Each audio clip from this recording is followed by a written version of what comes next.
Namumutla ka? Hala, baka may anemia ka na. Joke lang po.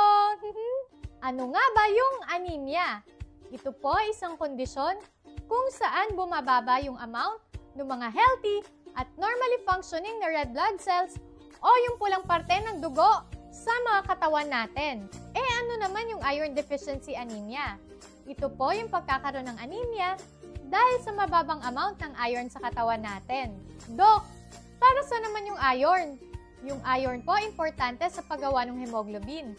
Yung hemoglobin, ito yung protein sa loob ng mga red blood cells natin na nagdadala ng oxygen sa mga katawan natin. Ano nga bang simptomas ng IDA?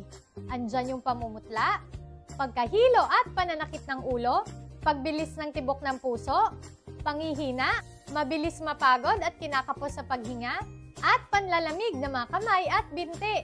Ano nga bang mga nagkukos nito? Ilan sa maaaring magdulot ng IDA? Andyan yung kulang yung iron sa diet mo? Blood loss kagaya na lang kung ikaw ay merong gastrointestinal bleeding o kaya naman heavy menstrual bleeding. Maaari din bumaba yung iron kung ikaw ay buntis o kaya naman meron kang sakit na hindi nakaka-absorb ng iron. Kagaya na lang ng celiac disease. Ano nga bang mga maaaring gawin kung ikaw ay may IDA? Una, syempre, increase mo yung iron sa diet mo. Kumain ka ng mga dark green leafy vegetables, red meat, seafoods, beans, at dried fruits kagaya na lang ng raisins.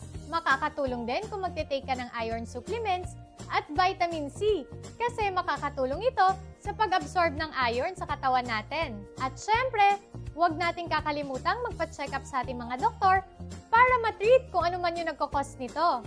Para sa affordable at maasahang gamot, takbo na sa Kaibigan sa Kalusugan. TGP, gets ba? See ya!